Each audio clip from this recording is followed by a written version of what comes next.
लोकसभा के महासंग्राम के नतीजे आज सभी के सामने होंगे। 2 राज्यों के चुनावी नतीजे, इसके साथ ही कई राज्यों के बाय इलेक्शंस के रिजल्ट आज सामने होंगे। 8 बजे से वो काउंटिंग शुरू हो चुकी है, तमाम इंतजाम किए गए हैं। हालांकि आपको बता दें कि मध्य प्रदेश उपचुनाव की बात करें तो 2 विधानसभा सीटों के नतीजे आज सामने आएंगे। लेकिन इसी बीच एक बड़ी खबर आपको बता दें कि पल पल का अपडेट आपको दे रहे हैं कि किस सीट पर कौन से प्रत्याशी बढ़त बनाए हुए हैं, किस पार्टी की क्या स्थिति है, क्योंकि लगातार जो है काउंटिंग हो रही है। उत्तर प्रदेश की सीटों पर भी उपचुनाव के नतीजे होंगे। रुझानों में कल्पना सोरेन आगे है। वायनाड उपचुनाव की बात करें तो प्रियंका गांधी आगे चल रही है। वायनाड उपचुनाव पर 9 सीटों पर मतगणना जारी है। उत्तर प्रदेश उपचुनाव को लेकर ये अपडेट आपको दे दें कि 9 सीटों पर यहां पर काउंटिंग लगातार हो रही है। लेकिन वायनाड से बताया जा रहा है कि प्रियंका गांधी आगे चल रही है। रुझानों में नाना पटोले भी आगे चल रहे हैं। महाराष्ट्र से ये रुझान सामने आ रहे हैं जिसमें नाना पटोले कांग्रेस के अध्यक्ष है, वो आगे चल रहे हैं। रुझानों में एनडीए 12 सीटों पर आगे चल रही है।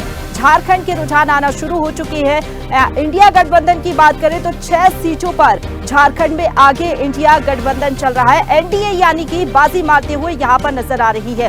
तो लगातार मतगणना जारी है और शुरुआती रुझान आने शुरू भी हो चुके हैं। झारखंड की बात करें तो यहां पर एनडीए रुझानों में आगे चल रही है। हालांकि हेमंत सोरेन आगे चलते हुए नजर आ रहे हैं। उनकी सीट से कल्पना सोरेन, उनकी पत्नी, इस बार चुनावी मैदान में है, वो भी आगे चलती हुई नजर आ रही है। वायनाड उपचुनाव जहां से प्रियंका गांधी इस बार कांग्रेस की तरफ से कैंडिडेट हैं, वो आगे चल रही है शुरुआती रुझानों में। और उत्तर प्रदेश उपचुनाव की बात करें तो 9 सीटों पर काउंटिंग लगातार जारी है। रुझानों में अजीत पवार भी आगे चल रहे हैं, डिप्टी सीएम है लगातार महाराष्ट्र से, वो भी आगे चल रही है।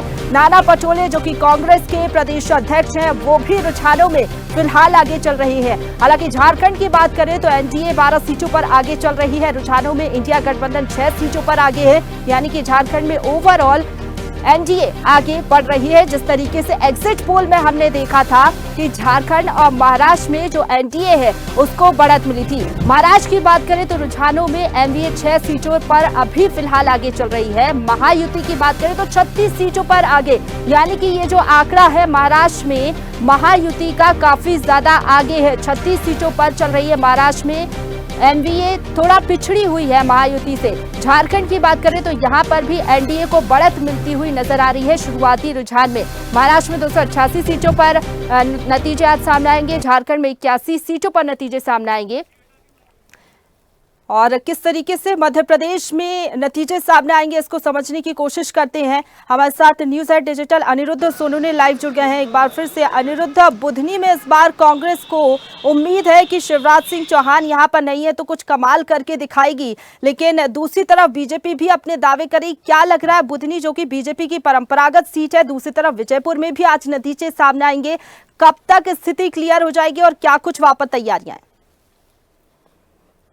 देखिए, जहां तक मध्य प्रदेश के 2 उपचुनाव की बात करें तो विजयपुर और बुधनी में जो उपचुनाव है, अभी ताज़ा खबर यही है कि यहां डाक मतपत्रों की गिनती में जो शुरुआती रुझान है उसमें भारतीय जनता पार्टी के कैंडिडेट दोनों ही विधानसभा सीटों पे आगे चल रहे हैं। हालांकि ये बड़े अभी प्रारंभिक रुझान है, आगे कई राउंड्स की गिनती होनी है और लगभग दोपहर के बाद 12 बजे के बाद ही पूरे परिणाम सामने आ सकते हैं कि कौन सी पार्टी जीतने जा रही है। लेकिन अभी फिलहाल बात करें हम बुधनी की तो बुधनी पूर्व मुख्यमंत्री शिवराज सिंह चौहान की पारंपरिक सीट है। और दोनों जगह की बात करें तो बुधनी में जहां हम बात करें तो 20 उम्मीदवार चुनावी मैदान में थे और विजयपुर की बात करें तो विजयपुर में 11 उम्मीदवार चुनावी मैदान में थे। लेकिन दोनों ही जगह मुख्य मुकाबला भारतीय जनता पार्टी और कांग्रेस के बीच है। और जहां तक बुधनी की बात करें तो बुधनी में हालांकि समाजवादी पार्टी के उम्मीदवार अर्जुन आर्य ने थोड़ा सा मुकाबले को त्रिकोणीय बनाने की कोशिश की, लेकिन बुधनी विधानसभा सीट पे जो काफी छोटी विधानसभा सीट है वहां पे समाजवादी पार्टी के उम्मीदवार और समाजवादी पार्टी का जनाधार बिल्कुल कम ही कहा जा सकता है। और जहां तक बात करें हम बुधनी की तो बुधनी में राजकुमार पटेल जो कि किरार समाज से ही आते हैं, जिस समाज का प्रतिनिधित्व पूर्व मुख्यमंत्री शिवराज सिंह चौहान करते थे, तो उनको उम्मीद है कि किरार समाज के वोटर जो बड़ी संख्या में बुधनी में रहते हैं वो कांग्रेस की तरफ मतदान करेंगे। लेकिन मुकाबला यहाँ काफी कड़ा है। रमाकांत भार्गव ने भी पूरी दमदारी ईमानदारी से और पूरी तैयारी से चुनाव लड़ा। उनके समर्थन में मुख्यमंत्री डॉक्टर मोहन यादव खुद सभाएं लेने बुधनी विधानसभा पहुंचे। इसके अलावा संगठन के मुखिया वीडी शर्मा भी बुधनी विधानसभा पहुंचे। तो मुकाबला काफी कड़ा होने की उम्मीद कांग्रेस को है, लेकिन भारतीय जनता पार्टी का ऐसा मानना है और भारतीय जनता पार्टी के थिंक टैंक का मानना है कि बुधनी विधानसभा सीट भारतीय जनता पार्टी की पारंपरिक सीट है और यहां से भारतीय जनता पार्टी का उम्मीदवार ही जीतेगा। हालांकि यहां से बुधनी से बात चल रही थी कि शिवराज सिंह चौहान के बेटे कार्तिकेय सिंह चौहान को टिकट दिया जाएगा, लेकिन परिवारवाद के कारण कार्तिकेय सिंह चौहान को भारतीय जनता पार्टी के शीर्ष और केंद्रीय नेतृत्व, केंद्रीय संगठन ने टिकट नहीं दिया। उनकी जगह रमाकांत भार्गव को मैदान में उतारा और रमाकांत भार्गव की स्थिति यहाँ मजबूत बताई जा रही थी। लेकिन अभी बुधनी की बात करें तो यहाँ 13 राउंड की गिनती होना बाकी है और लगभग 11 साढ़े 11 बजे के बाद यहाँ रुझान आ जाएगा कि कौन सी पार्टी यहाँ जीत रही है। और जहाँ तक हम बात करें विजयपुर की, तो यहाँ 11 उम्मीदवार मैदान में हैं और मोहन सरकार के वन मंत्री राम निवास रावत यहाँ भारतीय जनता पार्टी के तरफ से चुनाव लड़ रहे हैं और मुकेश मल्होत्रा यहाँ कांग्रेस के उम्मीदवार हैं। आदिवासी बेल्ट है और विजयपुर में विधानसभा चुनाव की वोटिंग के वक्त कुछ अप्रिय घटनाएं हुई थी, कुछ हिंसा आदि की घटनाएं हुई थी, लेकिन उस पर वोटिंग पे कोई असर नहीं पड़ पाया। और यहाँ पे जहाँ विजयपुर की बात करें तो 327 मतदान केंद्रों पे लगभग 3 लाख वोटर्स ने वोट किया था, जिनकी आज काउंटिंग हो रही है और आज कौन जीतेगा, राम निवास रावत या मुकेश मल्होत्रा से, इसमें फैसला हो जाएगा। तो मध्य प्रदेश की जो दोनों सीटें हैं विजयपुर और बुधनी, वहां काउंटिंग शुरू हो गई है। शुरुआती रुझान में डाक मतपत्रों की गिनती में भारतीय जनता पार्टी आगे चल रही है, लेकिन अभी जैसे जैसे राउंड्स की गिनती होना शुरू होगी उसके बाद ही रुझान आना शुरू होगा। लेकिन दोनों जगह भारतीय जनता पार्टी मान के चल रही है कि उनकी स्थिति मजबूत है और वो चुनाव जीतेंगे। जिस तरह की उन्होंने पिछला उपचुनाव जो छिंदवाड़ा लोकसभा सीट पे था वो जीता था अमरवाड़ा का, उसी तरह भारतीय जनता पार्टी के जो संगठन के लोगों का मानना है कि विजयपुर और बुधनी में भी उनकी आसान जीत होगी, लेकिन कांग्रेस यहां कांटे की टक्कर देती नजर आ रही है। बिल्कुल, विजयपुर में अगर बात करें अनिरुद्ध, तो यहाँ पर रामनिवास रावत जब कांग्रेस पार्टी में थे तो लगातार वो यहाँ पर जीतते हुए आए, लेकिन अब वो बीजेपी में हैं और कांग्रेस ने इस मुद्दे को उठाने की कोशिश की थी विजयपुर में। क्या लग रहा है ये मुद्दा थोड़ा बहुत काम करेगा कांग्रेस के पक्ष में या फिर बीजेपी की स्थिति ही यहाँ पर मजबूत नजर आएगी? देखिए, जहां तक विजयपुर की बात करें तो विजयपुर में राम निवास रावत पुराने नेता हैं। हालांकि पिछले चुनाव में वे कांग्रेस पार्टी में थे, लेकिन इस वक्त वे भारतीय जनता पार्टी में हैं और डॉक्टर मोहन की सरकार में वन मंत्री हैं। तो निश्चित रूप से उनका ही पलड़ा भारी है और भारतीय जनता पार्टी का जो संगठन है वो विजयपुर में काफी मजबूत है। यहाँ तक कि वोटिंग के दिन विजयपुर में भारतीय जनता पार्टी के प्रदेश अध्यक्ष वीडी शर्मा खुद दिन भर मौजूद थे। इसके अलावा कांग्रेस पार्टी की तरफ से भी जीतू पटवारी, जो मध्य प्रदेश कांग्रेस कमेटी के प्रदेश अध्यक्ष हैं, वे भी विजयपुर में मौजूद थे। तो इससे अंदाजा लगाया जा सकता है कि दोनों ही पार्टियों के लिए विजयपुर सीट कितनी महत्वपूर्ण है। लेकिन जहां तक बात करें पलड़े की, तो भारतीय जनता पार्टी का पलड़ा विजयपुर में भी भारी है, क्योंकि वन मंत्री खुद चुनाव लड़ रहे हैं और थोड़े देर बाद जब यहाँ पे विजयपुर की बात करें तो यहाँ 21 राउंड में गिनती होनी है और पहले राउंड की गिनती शुरू हो चुकी है। तो थोड़ी देर बाद रुझान स्पष्ट हो जाएगा कि कौन सी पार्टी जीत की ओर अग्रसर है। लेकिन फिलहाल भारतीय जनता पार्टी अपना पक्ष ज्यादा मान रही है, जबकि कांग्रेस का कहना है कि वह कांटे की टक्कर विजयपुर और बुधनी दोनों सीटों पे भारतीय जनता पार्टी को दे रही है। बिल्कुल, लेकिन शुरुआती रुझान में जिस तरीके से आप बता रहे हैं बीजेपी ही यहाँ पर बाजी मारती हुई नजर आ रही है। हालांकि आगे क्या स्थिति बनती है इसको लेकर भी अपडेट दर्शकों को देंगे। आप बने रहिए अनिरुद्ध हमारे साथ। लेकिन रायपुर से हमारे साथ सुधीर लाइव जुड़ गए हैं। सुधीर, रायपुर दक्षिण सीट की बात करें तो ये बीजेपी का गढ़ रही है। ब्रजमोहन अग्रवाल लगातार यहाँ पर जीतते हुए आए हैं। इस बार क्या स्थिति नजर आ रही है रुझानों में और मतगणना केंद्र पर क्या तैयारियां हैं? तो संसद इस प्रकार से प्रदेश की एकमात्र विधानसभा सीट रायपुर दक्षिण को भी चुनाव हुआ है, जिसपे प्रकार से प्रदेश के रायपुर दक्षिण की जनता थी उसने मतदान किया और लगभग 55% का जो मतदान प्रतिशत इस बार हमें देखने जो कि काफी कम है। क्योंकि पिछली बार की तुलना में अगर बात करें जब विधानसभा के चुनाव हुए थे उस सीट पर लगभग 61% से अधिक का मतदान प्रतिशत हमें देखने को मिलता, परंतु उपचुनाव के समय लगभग 55% का मतदान प्रतिशत देखने को मिलता, जो सही नहीं काम है। अब चिंता ये भी है कि किसके पक्ष प्रदेश की राजधानी की जनता ने मतदान किया हुआ। 60 दोनों प्रत्याशी एक और जहाँ भाजपा की तरफ से सुनील सोनी को प्रत्याशी बनाया गया है, जो पूर्व सांसद रह चुके हैं, और साथ ही साथ नगर निगम में भी एक महापौर के रूप में कार्य किया है, साथ सभापति के रूप में भी कार्य किया है। और वहीं बात करें कांग्रेस प्रत्याशी की, तो एक नया और युवा चेहरा कांग्रेस की इस बार मैदान में उतारा था, जिसमें आकाश शर्मा जो NSCI का प्रदेश अध्यक्ष है, वर्तमान में युवा कांग्रेस के प्रदेश अध्यक्ष है। और पहली बार चुनाव लगे थे, युवा चेहरा कहीं ना कहीं कांग्रेस में मैदान में था। तो मान सकते हैं कि दोनों प्रत्याशी अपने आप में लगातार चुनाव प्रचार करते हुए नजर गया। तो तमाम जो शीर्ष नेता थे, इनके पक्ष में चुनाव प्रचार करते हुए नजर आए।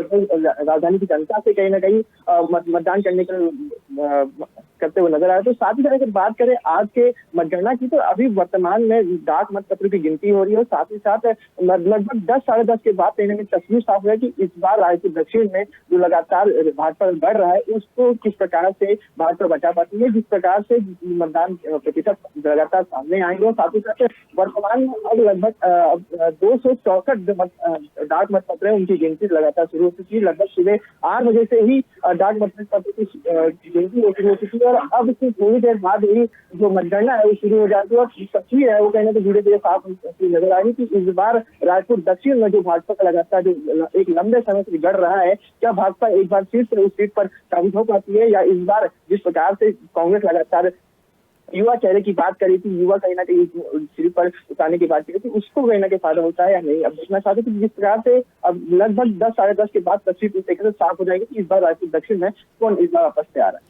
बिल्कुल सुधीर, जिस तरीके से आप कह रहे हैं, देखना होगा कि एक बार फिर से रायपुर दक्षिण सीट पर कमल खिलता है या फिर इस बार बदलाव को वोट दिया है जनता ने। हालांकि अगर बात करें, सुनील सोनी काफी ज्यादा वरिष्ठ नेता हैं, पूर्व विधायक भी रहे हैं, अच्छा खासा उनको एक्सपीरियंस है। दूसरी तरफ युवा नेता है आकाश शर्मा, थोड़ा कम एक्सपीरियंस है, साथ ही साथ सक्रिय तो वो रहे हैं, लेकिन जितनी सक्रियता सुनील सोनी की रही है, लगातार बीजेपी ने ये मुद्दा उठाया भी। क्या लग रहा है, कांग्रेस इसमें थोड़ा पीछे हो सकती है क्या? क्योंकि नया चेहरा है आकाश शर्मा, हालांकि नगर निगम में उन्होंने अच्छा काम किया, उस क्षेत्र में सक्रिय भी रहे, लेकिन क्या ये थोड़ा माइनस पॉइंट हो सकता है कांग्रेस के लिए? अगर बात करें सुनील सोनी जिस प्रकार से लगातार सत्ता में रहे हैं और सांसद रहे हैं, इससे पहले महापौर भी रह चुके हैं, कुछ रायपुर दक्षिण के लिए काम किया है, जिस प्रकार से मुद्दा बनाया गया कांग्रेस द्वारा कि निष्क्रिय प्रत्याशी बनाया गया है, कि इसका नुकसान कहना तो कांग्रेस को होगा और इसका फायदा कांग्रेस के प्रत्याशी को होगा। परंतु जब हम धरातल पर जब मतदान जब हो रहे थे, उनसे बात करें तो कहीं ना कहीं प्रदेश की जनता ने, जो राजधानी की जनता थी, उनसे हमने बातचीत की, और कहीं ना कहीं उनसे भी बात करते हुए ये कि उनके द्वारा कार्य लगातार किए गए। जब वो पद में थे, उनके द्वारा सांसद पद में थे, तो राजधानी रायपुर के धूला तालाब पे उनके द्वारा सौंदर्यीकरण किया गया था, साथ ही तमाम से काम उनके द्वारा किए गए, जिसको लेकर के अब मान सकते हैं कि वो तमाम जो कार्य उनके कार्यकाल में किए गए थे, उनको देखते हुए भी कहना कहीं जो राजधानी की जनता है उन्होंने मतदान किया। और साथ ही रायपुर दक्षिण की जनता है, क्योंकि जिन क्षेत्रों में उन्होंने काम किया है वो रायपुर दक्षिण के क्षेत्र में ही आते हैं, तो कहना कि इसका फायदा भी हो सकता है। अगर बात करें कांग्रेस के प्रत्याशी की, तो एक युवा है, पहली बार कांग्रेस ने मौका दिया है एक नए चेहरे को, तो हम मान सकते हैं कि रायपुर दक्षिण की जनता भी एक नए चेहरे को मौका दी, क्योंकि काफी लंबे समय, क्योंकि इससे पहले अगर बात करें, यहाँ से लगभग 8 बार विधायक चुने जाते रहे ब्रिजमोहन अग्रवाल, तो कैबिनेट में मंत्री भी चुने जाते रहे, काफी दिग्गज चेहरा है प्रदेश की राजनीति में। तो मान सकते हैं कि उनके बाद जब ये सीट खाली हुई, तो 2 चेहरे, एक तो कांग्रेस की तरफ से आकाश शर्मा को मैदान में उतारा गया, तो वहीं सुनील सोनी जो पुराना और अनुभवी चेहरा है उनको मैदान में उतारा गया। तो अब देखना चाहते हैं कि इस बार लगभग 10 बजे के बाद तस्वीरें साफ होगी, जिसमें साफ हो जाएगी कि इस बार रायपुर दक्षिण में क्या कमल खिलता है या हाथ का पंजा सामने आता है। चलिए ठीक है सुधीर, आप बने रहिए हमारे साथ, लेकिन कानपुर से हमारे साथ संवाददाता सर्वेंद्र लाइव जुड़ गए हैं। सर्वेंद्र, सीसामऊ सीट की बात करें तो जरा समझाइए किस तरीके की स्थिति अभी वहां पर नजर आ रही है रुझानों में, क्योंकि समाजवादी पार्टी का ये गढ़ रही है सीट, कमल यहाँ पर लंबे अरसे से नहीं खिला, क्या लग रहा है इस बार क्या स्थिति बन सकती है? कि समाजवादी पार्टी का पिछले 28 सालों से सीसामऊ विधानसभा की सीट पर कब्जा है और लगातार ही भाजपा को यहाँ सूखा झेलना पड़ रहा है। अब की बार भी स्थिति जहां तक सपा मजबूती से दिखाई दे रही है, लेकिन ये कहा नहीं जा सकता कि मतदाता ने क्या क्या वोटिंग में किस तरह वोटिंग की है। लेकिन भाजपा और सपा की टक्कर देखी जा रही, क्योंकि बसपा प्रत्याशी वीरेंद्र शुक्ला जो थे वो कहीं भी लड़ाई में नजर नहीं आए, इसलिए मुकाबला त्रिकोणीय नहीं रहा। तो सीधी सी टक्कर यहाँ पे भाजपा और सपा की दिखाई दे रही है। संचार बिल्कुल, और क्या कुछ तैयारियां हैं प्रशासन की तरफ से? जी, बात यह है प्रशासन की तैयारियों की, तो बीएसएफ सहित पैरामिलिट्री फोर्सेस की तैनाती की जा चुकी है। सुबह से ही अधिकारी वहां पर आके सुरक्षा व्यवस्थाओं का जायजा ले रहे हैं। साथ ही साथ वोटों की गिनती के लिए ईवीएम मशीनें काउंटिंग रूम तक पहुंच चुकी हैं और जितने भी पुलिसकर्मी हैं उनको चप्पे चप्पे पे लगा दिया गया। पूरी तरह सीसीटीवी कैमरों से निगरानी की जा रही है। प्रशंसा बिल्कुल, हमने देखा था बीजेपी की तरफ से जो तमाम दिग्गज हैं, खुद मुख्यमंत्री योगी आदित्यनाथ हैं, चुनाव प्रचार करने के लिए पहुंचे। इसके साथ ही जो स्टार प्रचारक हैं उन्होंने इस सीट पर चुनाव प्रचार किया था। तो इस बार क्या लग रहा है कि बीजेपी के पक्ष में भी माहौल थोड़ा बहुत बना होगा? क्या बीजेपी के पक्ष में ये सीट जा सकती है? और अगर ऐसा हुआ तो बेहद ही ये समाजवादी पार्टी के लिए एक बड़ी हार रहेगी, क्योंकि लगातार यहाँ पर समाजवादी पार्टी जीतती हुई आई है। सीट पे बढ़त बनाती है, जीतती है तो ये चौंकाने वाला ही होगा, क्योंकि पिछले 28 सालों से यहाँ पे भाजपा कभी नहीं जीती है। लगातार सपा का ही वर्चस्व रहा है। योगी आदित्यनाथ के रोड शो से हालांकि काफी फर्क पड़ा था, वोटर काफी, क्योंकि उन्होंने अपनी जनसभा में कटेंगे बटेंगे के नारे को भी वहां पे उठाया था और लोगों से अपील की थी कि ज्यादा से ज्यादा वोट करें। उसके बाद गोरखपुर के सांसद रवि किशन भी आए थे, उन्होंने कहा था कि हिंदू बन के वोट करिए, आपको सिर्फ हिंदू के नाम पर ये वोट देना है। तो कहीं ना कहीं भाजपा की साख बनी हुई है सीट और भाजपा ने अपनी पूरी एड़ी चोटी का जोर लगा दिया है ताकि ये सीट जीत सके। हालांकि सपा ने भी आरोप लगाती रही है कि जो चुनाव में उन्होंने काफी गड़बड़ियां की है भाजपा के लिए, उसके ऊपर आरोप भी लगाती रही। प्रशंसा बिल्कुल, हमने देखा इस उपचुनाव में नारों की गूंज रही, पीडीएस के इर्द गिर्द ही ये पोस्टर्स लगाए गए, नारे सामने आए। तो क्या इन नारों का भी असर रिजल्ट पर देखने को मिल सकता है? क्या जनमानस पर भी असर पड़ा होगा इन नारों का, इन पोस्टर्स का? क्या वोट में ये सब चीजें भी दिखाई दे सकती हैं? और रुझानों में फिलहाल आप कह रहे हैं कि कौन बढ़त बनाए हुए, क्या बीजेपी या फिर समाजवादी पार्टी, क्योंकि पोस्टर बैलेट की गिनती शुरू हो चुकी है? जी बिल्कुल, बताना चाहेंगे कि रुझानों में तो अभी भाजपा ही अभी आगे दिखाई दे रही है, लेकिन जिस तरीके से कैंपेन चलाए गए चुनाव में और युवा मतदाताओं को जिस तरीके बटेंगे कटेंगे का नारा दिया गया, तो कहीं ना कहीं अब की बार भाजपा का वोट प्रतिशत बढ़ने की उम्मीद है। लेकिन अब ये तो सिर्फ एक अंदाजा ही लगाया जा सकता है। अब तस्वीरें तो जब रिजल्ट आएगा उसके बाद ही 12 बजे के बाद ही साफ हो पाएंगी। प्रशंसा बिल्कुल, इसके साथ ही वोटिंग प्रतिशत की बात अगर हम करें तो वोटिंग प्रतिशत भी थोड़ा कम रहा था इस सीट पर। तो वोटिंग प्रतिशत का कितना असर दिखेगा? क्या लग रहा है जनता का मन किस तरफ होगा? क्योंकि इस सीट की सियासी नब्ज, इसके साथ ही जनता के मन को भी आप समझते होंगे। कौन से वो मुद्दे हैं जो यहाँ पर हावी रहे इस बार, और जरा इस सीट का समीकरण भी समझाइए। समीकरण की बात की जाए तो ये सीट मुस्लिम बहुल्य सीट है। उसके बाद जो दूसरी सबसे ज्यादा वोटरों की गिनती है वो आती है शेड्यूल कास्ट में। तो इसलिए मुस्लिम वोटर ने अब की बार, क्योंकि ये सीट चुनाव जो हो रहा है वो जो इरफान सोलंकी विधायक थे उनको जब सजा सुनाई गई कोर्ट के द्वारा, उसके चलते ये चुनाव हो रहा है। तो कहीं ना कहीं सिंपैथी वोट जो सपा के प्रत्याशी नसीम सोलंकी को, तो मुस्लिम वोट पूरा 100% उनको ही मिलने की संभावना व्यक्त की जा रही है। लेकिन भाजपा ने भी अपने पूरी तरीके से अपना जोर लगा रखा था कि हम कहीं ना कहीं इस सीट को किसी भी तरीके से हासिल करें, और उसके लिए बड़े बड़े नेता भी यहाँ पर आए और लगातार निगरानी भी की गई इस सीट पर। लेकिन अब ये तो जिस तरीके के रुझान है उस तरीके सपा कहीं ना कहीं मुझको लगता है बढ़त बनाती दिखेगी। अभी शुरुआती रुझानों की बात की जाए तो ये तो बाद में साफ हो पाएगा। प्रशंसा बिल्कुल, और इस बार चुनावी मैदान की बात करें तो जो नसीम सोलंकी है उनकी पत्नी इस बार कैंडिडेट हैं कांग्रेस सपा की तरफ से। तो क्या लग रहा है कि थोड़ा बहुत नुकसान हो सकता है क्या? क्योंकि लगातार दूसरे प्रत्याशी जीते आए, इस बार प्रत्याशी चेंज है, तो क्या इसका फायदा थोड़ा बहुत बीजेपी को मिल सकता है? जी बिल्कुल, महिला होने के नाते उस तरीके ये चुनाव प्रचार नहीं कर पाए जिस तरीके इनको करना चाहिए था। और वहीं बात की जाएगा सूर्य अवस्थी की, तो लगातार वो दिन रात मेहनत करते रहते हैं चुनाव में। तो कहीं ना कहीं एक महिला कैंडिडेट होने के नाते उनको कुछ ना कुछ नुकसान की उम्मीद है। प्रशंसा या फिर सिंपैथी की जिस तरीके से आप बात कर रहे थे, तो क्या ये फैक्टर भी समाजवादी पार्टी की तरफ काम कर सकता है? जी बिल्कुल, बताना चाहूंगा कि जब वोटिंग हो रही थी उस समय मैं फील्ड पे था और मुस्लिम वोटरों ने खुल के वोट दिया है। जो सबसे ज्यादा जीआईसी इंटर कॉलेज जहां बवाल भी हुआ और सबसे ज्यादा वोटर वहां पर था, वहां पर मुस्लिम जो मतदाता थे उन्होंने खुल के वोट किया है। तो कहीं ना कहीं सिंपैथी का फैक्टर तो है ही रसीम सोलंकी के साथ, क्योंकि इरफान एक मुस्लिमों के अच्छे नेता माने जाते थे और जब उनको सजा सुनाई गई तो कहीं ना कहीं मुस्लिमों में रोष था और इस बात को लेकर उन्होंने खुल के वोट किया है। प्रशंसा। चलिए ठीक है, आप बने रहिए हमारे साथ। लेकिन हमारे साथ अनिरुद्ध सोनोने भी लाइव जुड़े हुए हैं, इसके साथ ही रायपुर से हमारे साथ सुधीर वर्मा भी लाइव बने हुए हैं। अनिरुद्ध, क्या लग रहा है, क्योंकि अक्सर हम देखते हैं उपचुनावों में जो नतीजे होते हैं वो सत्ताधारी पार्टी की तरफ ही जाते हैं, तो बाय इलेक्शन में दोनों ही सीटों पर क्या यही स्थिति, जिस तरीके से रुझानों में आप बता रहे हैं कि बीजेपी लगातार बढ़त बनाए हुए है?